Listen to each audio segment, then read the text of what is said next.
Hello everyone, this is Gemini Jets 1975 coming at you with the third and final model review of the October new release arrivals. This is the 1400 WestJet 767-300. It's an absolutely gorgeous model. Before I get started, I said last video that I would do one more shout out on the last trivia question. The last trivia question was, when was the first flight of the 737? Did not have to give the exact date. Citrus Aviation was the first correct answer. Congratulations to you. It was April 1967. Also, in addition to Citrus Aviation, Phoenix Model 73 also answered it correctly. So, thank you guys so much for participating in that. And now, without further ado, I will start on the model review. As usual, guys, get started with the box. Okay. So we got Gemini Jets, made for collectors by collectors. There is a computer rendition of the aircraft. This one is much closer to the actual model, unlike the 737 box. There's the WestJet logo, Boeing 767-300. So you've got 1400 as real as it gets features. Picture of the plane, the item number, JGWJA 1536. The barcode, adult collectible model, not suitable for children under 14. And again,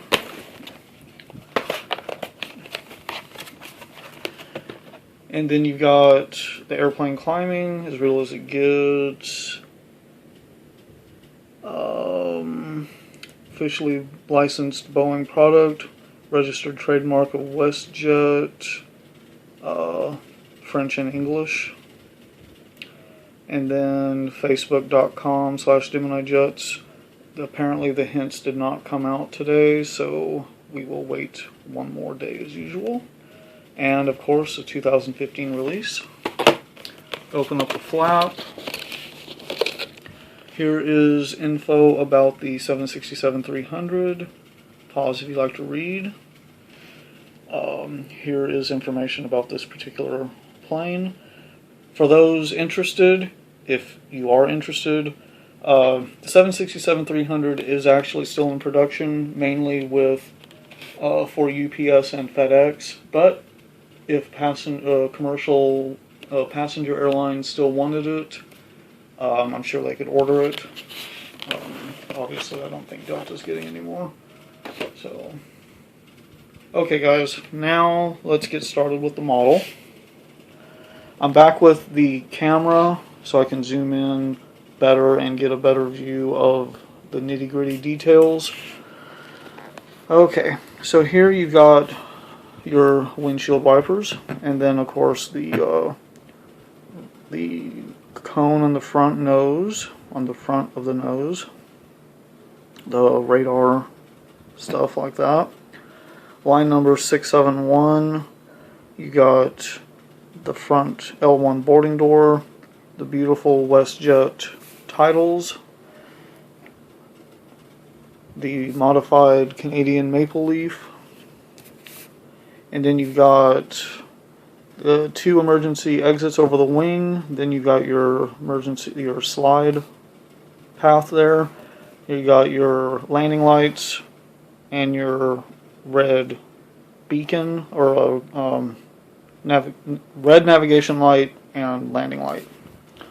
And then you've got white fuselage Boeing 767-300. There is the beautiful Canadian flag, and proudly above it, proudly Canadian, your registration, Charlie Foxtrot, Oscar, Golf, Juliet, CFO-GJ,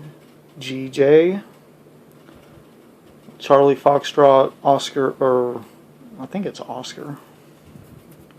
Someone correct me on that one if that isn't. I apologize if it is not correct.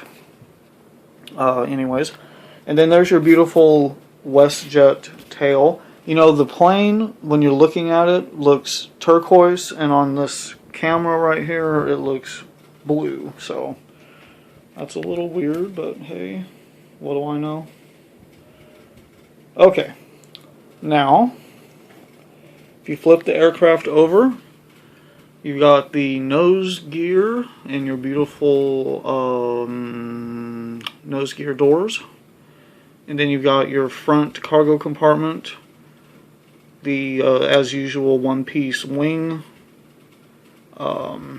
Here are your main landing gear, the stand hole, Gemini Jets logo. There's one of the bottom antenna, and then you got your rear luggage cargo compartment in the back.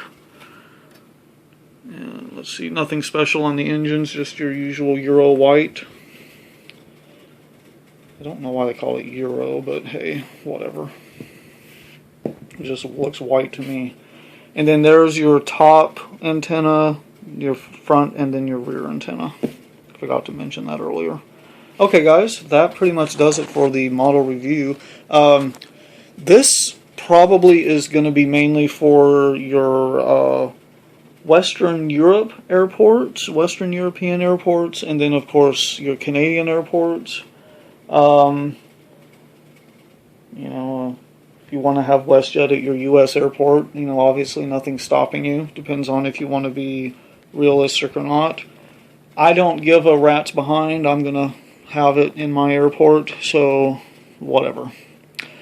But if you want to be a little more realistic, you cannot actually have a